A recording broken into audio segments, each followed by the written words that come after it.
o encontrou no templo e lhe disse: olha, que estás curado, não peques mais, para que não te suceda coisa pior.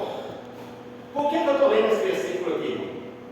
Porque esse versículo aqui prova que esse coxo, que esse paralítico, não era um paralítico de nascença. Não foi uma pessoa que nasceu paralítico, nasceu encrevado, não. Ele se tornou paralítico depois que nasceu, não sei com quantos anos. Amém? Então vamos orar em nome de Jesus? Senhor nosso Deus e nosso Pai, em nome do Teu Filho amado Jesus Cristo, nosso Senhor e nosso Salvador, queremos agradecer a Ti nesta noite por essa oportunidade que Tu nos concedeste de estar aqui no santuário.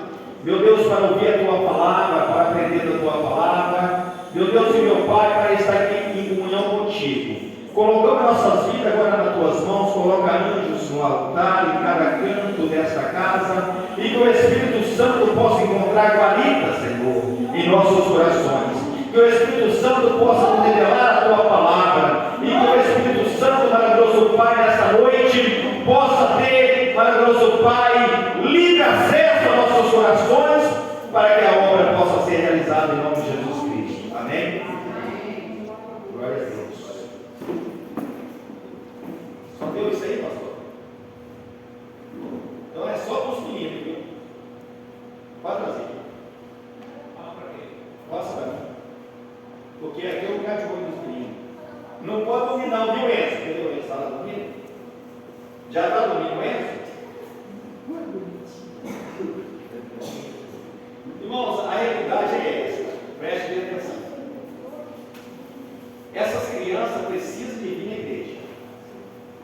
A Bíblia Sagrada, no livro de Provérbios, diz o seguinte: ensina a criança o caminho de levantar, para crescer e não desviar a vida. Então a criança, ela tem que vir na igreja. Porém, chegando aqui na igreja, tem que ter um lugar certo para elas.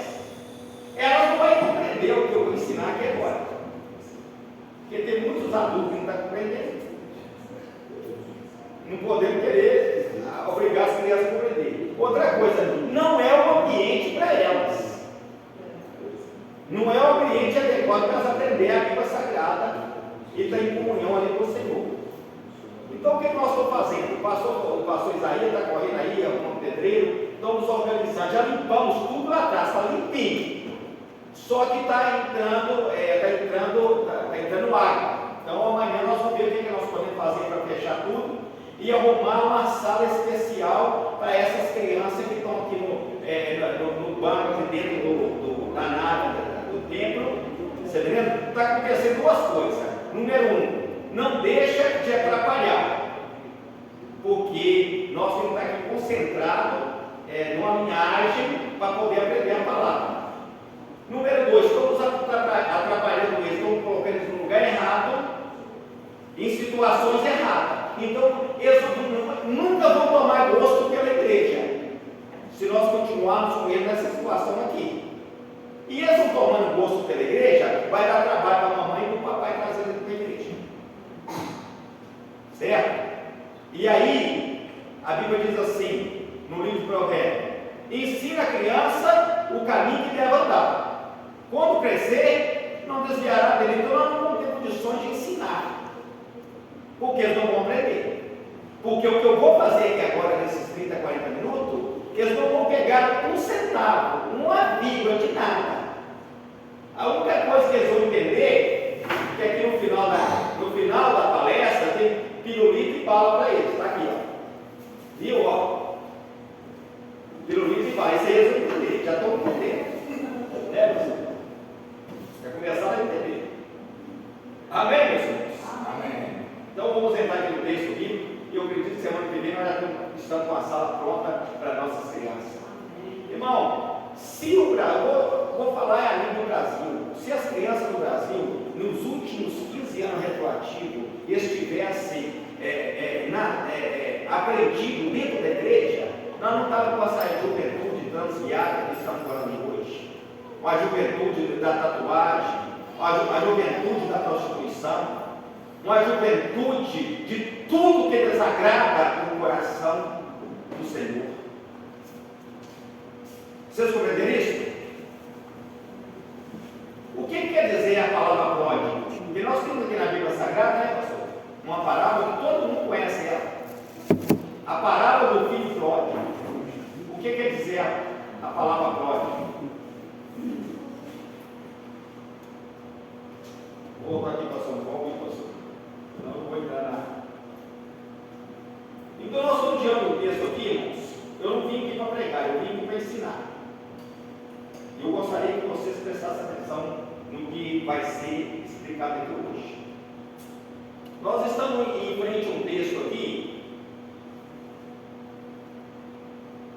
emblemático. Se nós formos trazer aqui um histórico na esfera física, se nós viermos trazer aqui uma história dessa história, Jerusalém era onde estava o grande templo. Amém, igreja? Vamos se dizer que esse grande templo de Jerusalém estava no espaço entre aqui e a Avenida Brasília, e lá mais para baixo, Caixa Econômica, e até ali no checkpoint, ali na entrada de Lagoa Santa, Santa Luzia, São Benedito. Então estava nessa área. Era uma área muito grande. Ali eles recebiam em cada festa. Aqui estava falando nas festas de Jerusalém. Eram 3 festas. Uma era o Pentateuco, outra era o Jubileu. E essa festa aqui de uma semana. Nessa festa aqui, eles recebiam aproximadamente 20 a 30 mil pessoas. E as 12 tribos de Judá vinham para essa festa. E essa festa, meus irmãos, ela acontecia onde? Dentro do templo de Jerusalém. Então, olha aqui geograficamente falando. Lá em cima, na frente, vamos se dizer do lado direito, era a entrada principal. Ouça o que eu estou falando para vocês entenderem o que nós vamos falar aqui de último. Era a entrada principal, era o portão, para vocês terem uma base, era um portão de ouro, com haste de ouro, fechadura de ouro. Era um portão onde passavam os nobres, passavam os fariseus, saduceus e os ápices da lei, e todos os nobres de Jerusalém, para ir até o templo para adorar o Senhor. Só que aqui na Bíblia está falando, nós temos aqui uma passagem que fala a porta das ovelhas. O que significa essa porta das ovelhas? Ela significa uma entrada por detrás, lá embaixo. O contrário, o ponto extremo da entrada principal, do portão de ouro e tudo mais. Lá nos fundos, quem é que usava a porta das ovelhas?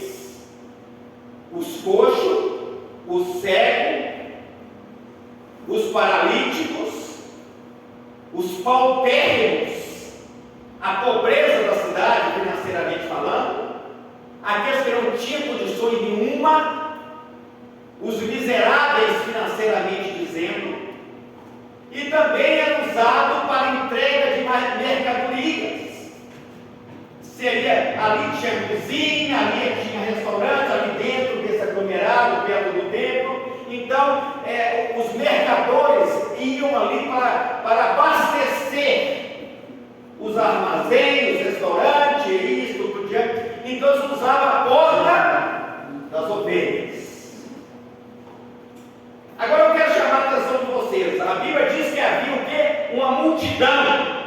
Preste atenção, porque se vocês compreender o conteúdo da história, vai ficar mais fácil vocês saber o que Jesus, o que a palavra quer dizer aos nossos corações. Agora prestem atenção aí. A Bíblia disse que havia o quê? Uma multidão, no verso 3. Aonde que havia uma multidão, pastor? Num tanque chamado Betesda. Diz que, em algumas traduções, diz que em hebraico chamado Betesda. Porém, essa palavra Betesda, ela não vem do hebraico, ela vem com Porque nós já aprendemos aqui que a Bíblia é escrita em 3 idiomas. O primeiro deles é hebraico, porque é o original da terra, originado da Terra Santa. Porém, esse povo saiu cativo para a Babilônia. Deus permitiu que Nabucodonosor levasse eles cativo, e eles ficaram 70 anos no cativeiro babilônico, por desobediência, por coração duro, por fazer aquilo que não agradava o coração do Senhor. 70 anos babilônicos, foram como escravos. Porém, lá na Babilônia, o idioma que se falava lá